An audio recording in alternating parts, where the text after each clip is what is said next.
What's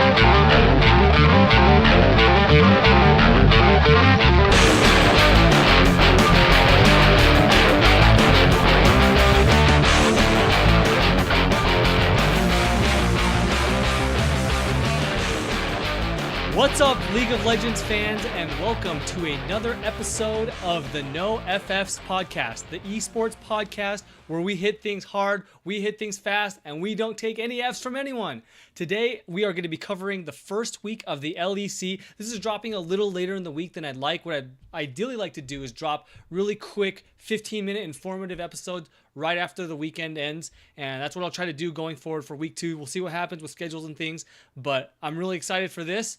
As always, I'm your host, Xing Li. I'm a writer for .esports, where you can find all your esports stuff. This is where I write about League. This is my Twitter page. You can also follow the No FFs podcast Twitter at No FFs Pod.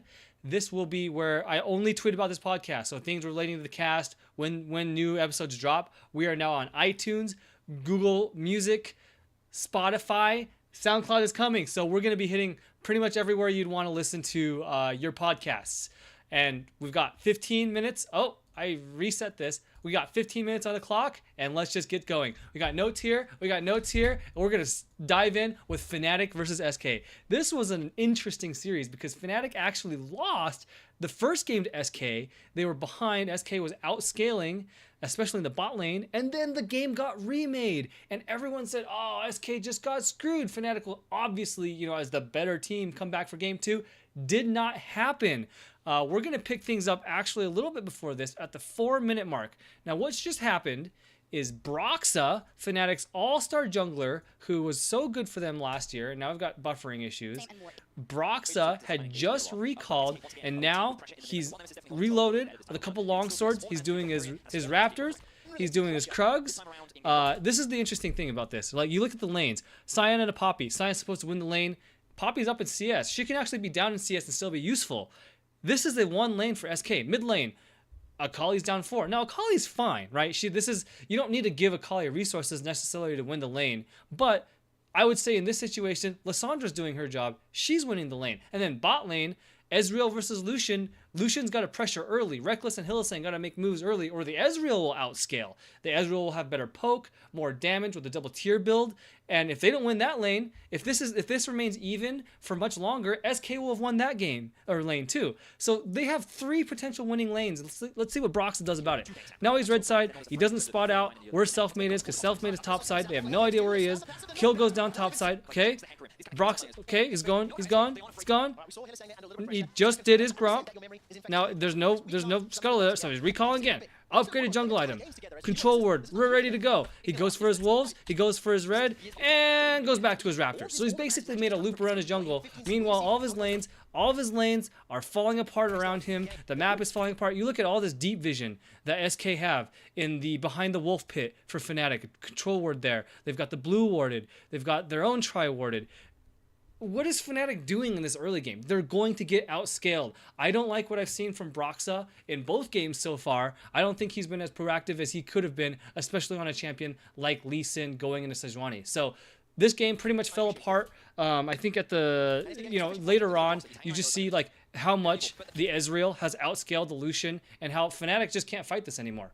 All right. We got the sweater on. We're ready to dive into Excel versus Splyce. This was a game of mid-game power spike on the side of Excel versus long-term scaling on the side of Splyce. You got Sion, Sejuani, Aatrox, all protecting a Caitlyn with Black Shield. If this ever gets online and they get into those wide open fights where the Caitlyn peppers away, Excel just can't stand against it, right? Unless they catch him in a choke with the Rumble, there's just no way. And this is a game where Excel, via some smart jungling from Kadril early versus Xerxes. Now, Xerxes is a really interesting player. We'll come back to him in the next game that we see Splyce in. He's a player that's not necessarily comfortable on tank junglers. The meta can be really unfriendly to him. He's more of a greedy player. He loves to counter jungle. And when he has got lanes that he can work with to support him, he supports the lanes in return instead of, just being that kind of selfless jungler. And he's struggling a little bit on Sejuani. But ultimately, Excel let them back in the game by stalling out the game themselves via dumb plays like this. Okay, they're dropping river wards. They have a pink and the blue side of Splyce. So expect he's this Korean jungler playing with a domestic team. I wondered before the season about the synergy there, and we'll see what happens. Gets ganked, right? They Splice move through this blue side to take back Baron control. I just don't know what Expect is thinking, right? He's not going to take this tier 2. It's an economic turret. It doesn't actually help progress the game for them, right? He's already got his core almost on the way. He's probably got Liandry's in base. I don't understand why he would ever be pushed past this try. There's just no reason to be here on an immobile champion against a team that you know is heading to the Baron pit. This actually happens again a couple minutes later, right? He's caught. Urgot is here. He's going up to here to contest a wave that's what, like pushing out. So, you know, the cross map plays just aren't coordinated, and then they fall into this mid game trap where everyone dies to Caitlyn. They get a nice route on 2 Expect. They chunk him out, and then they go to work. They could just never get to Caitlyn. You have to go through Sion. You have to go through Sej. You have to go through all the knockups, right? They can never get to Caitlyn. Splice wipe them. Baron, game's over. Vitality versus Schalke. This was a game of junglers. So Mowgli, I wondered about him. You know, he's a really supportive guy, but I wondered about his ability to keep pace with how fast Vitality wanted to play. In this game, he was behind. Memento, strong season last year, ran the show in this one on Olaf, right? He's going through that blue side. I don't know where this was. But I'm trying on. I think it was, 1450. So it was right place. So yeah, so he's roaming with Abbedagge. They've controlled this top side of the river, and Mowgli understands it, right? So he's roaming with Jizuke. I would have expected Jizuke to be a little further ahead on Yasuo. But you're looking at what happens here. You've got Urgot, less than half health, against a Kennen who's almost full. They all have ults. You just can't stay. You can't stay. You can't stay. You can't stay. This is super bad for Cabochard. And so Mowgli was just basically behind the whole game. Memento ran things. Vitality don't actually scale. At 30 minutes, Schalke win a fight. They go to Baron. The game's over. Rogue versus Misfits. This is really interesting because Misfits actually tried this successfully. They scouted this. In some scrims, people are trying this apparently, and depending on who's prepared and who's not, this can be really successful. Kikis is going to wrap through the try for a level 2 gank. And just watch. And mic check, if you haven't seen EU LCS or LEC mic check for this week, go watch it and see how fast Hansam and Gorilla turn on this. They don't know where Maxlor is. Rogue don't. Because he started blue, which you don't necessarily need to do on Lee Sin. He doesn't have a mana bar. So they expected him to be at the red buff. Instead, he's in the bot side river taking that crab. And look how fast they turned, right? He's still in the bush and they turn on him. They had it down all the whole way. Now, the cool part about this is, or the part that sucks for Rogue, the cool part for Misfits is, you have Senkux on Akali, who's pretty safe, is blind pickable in a number of matchups, but he's a resource-heavy player, and he needs that jungler to babysit him basically through the lane phase. Now you have no jungler, right? He's off the map, he's lost his bot side, and he gave back red buff. So Kikis is behind, and that sets Senkux behind, and the whole Rogue thing just falls apart. And that's what I've been concerned about with this team of like kind of spare parts the whole time. Giving over a kill to the Draven, they never catch up, and the game's over. Origin versus G2, Karthus jungle for G2. This is a game where Cole didn't have necessarily the tools to counter jungle, but I would have liked to see him try to vertical jungle. They actually give the blue to Caps, but I want to see him pick a side and try to take the Karthus out of his comfort zone. Karthus clears really fast. He wants to stay on his side of the river until he gets 6 and gets like the Ludens or the Runic Echoes, and you know he scales from there. And the range of these guys outside of Sion ulting in from long distance does not match up to the poke from this, and this. So they're playing a game where it's really dangerous because if they ever fall behind, G2 will just outscale.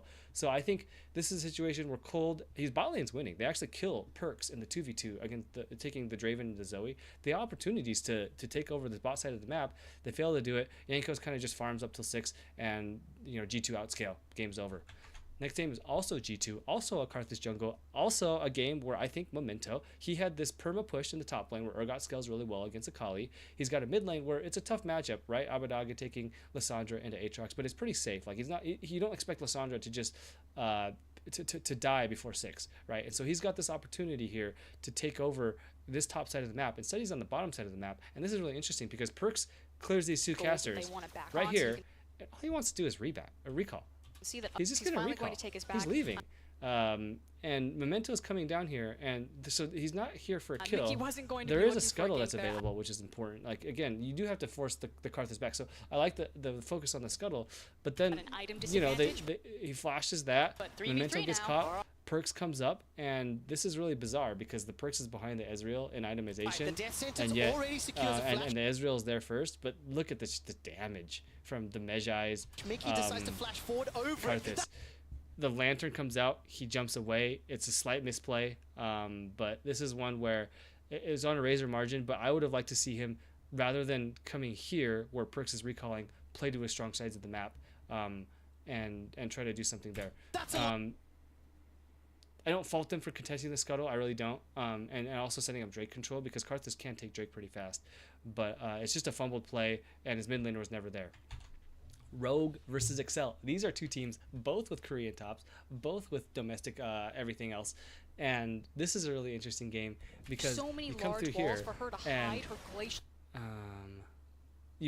so Excel have this Drake priority, right? They're in total control of the game. Rogue don't actually need to do anything, right? The Drakes suck, but they have a ton of scaling here. They have a ton of scaling here. Eventually, you get to this state where you can't. If you're not fighting in the lanes, if you're fighting near your base and you're defending Baron, it becomes harder for the Scion to start a fight. It becomes harder for them to really catch you if you're just refusing to contest those areas of the map. Right, and you just get to this point where the Ezreal eventually becomes unkillable. He gets so huge with the shield and stuff that you have a lot of options on Rogue's side. What I don't know what this is. I don't know why Vlad and Xin Zhao are here. It's a tier 1 turret in the bot lane. The Drake goes down here, and I just like the game. They're already caught at this point, but I don't know why they're here at all. Again, this is cross map play where the top lane, mid lane, 3-man ball, the ADC support jungle, they're not synced, and this is what lost on the game ultimately. Splyce versus Vitality. This is a game where Mowgli actually came back a little bit. Now he's going against Xerxes and the Zac, and Mowgli actually he outplayed and then misplayed the opening. Right, he outplayed by taking Xerxes' top side of the map, which is exactly what you're supposed to do against Zac. And then he misplayed by staying on the map too long and getting too greedy and defending his own blue side jungle. He never recalled. Zac did recall, and he just let Zac kind of run amok. And even though Zac didn't actually impact the map that much, it gave the Splyce lanes freedom to push up, and Splyce lane got actually a couple kills on their own. It was actually really bad for Mowgli. But again, Xerxes, I love you, good player, but you can't make these mistakes. Now he thinks, okay, I see the duo lane across the wall, or I think that's where they are. There's Black Shield, like you're not getting them with this, and he look at how fast his health bar. He lands there. One crit is like 30% health. Another crit is another 30%. He's basically 3-shot, and they also have Karthus, and so you just can't make these mistakes. This is a game where Splyce didn't necessarily scale that much harder, but you have to understand, who's got Black Shield. This fight goes horribly wrong for them. Attila's got all his sums, and he's just never in danger. So team fight execution kind of mishap for Splyce. This is something that has caught them in the past, and so this is something that we need to watch going forward. Is Xerxes' ability to path versus his ability to make decisions in the late game. A lot rides on him. Misfits versus SK. Here is that Tribush gang. Level 2 Camille going through the Tribush. SK did not see this in scrims because they get caught out. And they don't actually kill them here. We're going to go double speed. They don't actually kill them, but they burn all the stuns and they push this lane into the turret. And I'm going to turn this down a little bit. And this is what I like from Maxlore, right? I think he's playing the best jungler in the league right now, right? I think with the Broxah struggles that we've seen in the first couple games, I think Maxlore's retaking that position. He pressures up into the blue side. He knows he got bot lane priority. The Lucian and the Alistar roam up to help him, and he just gives Selfmade the business. Now, as well as Selfmade played against Fnatic, they give a double kill over to the Lucian.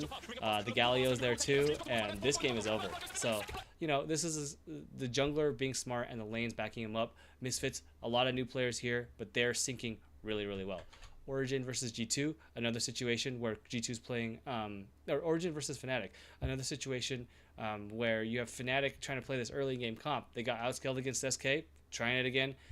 This is depressing. 25 CS. Now, it's a counter pick. Nukeduck's one of the best mid laners in the league. I get it. This isn't all on Nemesis. But Fnatic have to figure out if he's the real deal, and this isn't really helping, right? So this is either early and often attention from Broxa, which he does get some attention here. We'll see it doesn't go actually that well. Or Fnatic just have to have ways. Are you going to swap or got to the mid to contest range versus range and see if Nemesis can lane against the Swain? There's got to be a better plan for his development rather than throwing him into Nukeduck and praying. This was actually really smart from Nukeduck. I think they saw the Galio coming. This is a counter pick specifically for this reason. Broxa comes in. This is fine, right? But like he's just gonna push. He's got to go earlier because if this wave hits the turret, Nukeduck's gonna peace out. He's got 49 CS. He's gonna recall. And even if you burn his ult, like what then? He recalls, buys, comes back, and he's got ult again. So he's got. This is one of those plays where sometimes you have to reach just to make him feel uncomfortable. And this is a play where the likelihood that you kill the Vayne is very, very low. So you're just trying to make Nukeduck have something to think about. Ultimately, it doesn't go well. He goes in too late, right? It's too late at this point. So he walks in. He actually gets chunked by the Vayne. Nukeduck is a no changer, and then this is just unfortunate. And now Origin. They have an assist on Vayne. They have a kill for Cold, who has struggled somewhat on early in jungler, and the whole game plan falls apart for Fnatic because it was an early game team comp. So what I've seen from the league so far is we've seen a couple junglers, Jankos, resource-heavy jungler, loves to play carries, doing really well on Karthus. Max Lore is the best jungler in the league, setting themselves apart. I thought last year was a historically weak year for European junglers. I think there's still a lot of weakness in that middle part. Like, is Broxa? Where's Broxa? Where's Memento at? I think these junglers are really good. I want to see them do more. You want to see Cajal, Xerxes, Kikis, these guys where it's like there's a lot of inconsistency. I want to see them pop off. Second thing, young mid laners, Abadaga, Nemesis, we want to see them continue to grow. They're obviously not quite there yet. Nukeduck, Caps, these guys are the best probably in the world, best among the best 10, 15 junglers in the world, or mid laners in the world, even. And so I want to see where the growth comes in from there. And then for the teams at the bottom of the table, we got to stay together, right? Korean tops, domestic junglers, how do we make sure the cross mapping fits, right? Where the jungler's there when you're pushing in, and when the jungler's not there, you're being smart with where you're positioning your waves and thinking ahead to when the jungler will be there and positioning your waves and handling the minions correctly in that regards. Anyway, this is my wrap up of LEC Week 1. Follow me on Twitter. I'm at ZingTheLee. I write for .esports. I've got a podcast page, NoFF's Pod, that whenever an episode drops, that's where you'll find it. And this will conclude my LEC. I'll probably say EU LCS till the end of time. This will conclude the LEC. I will be dropping an LCS preview in the next few hours. Thanks. See you next time.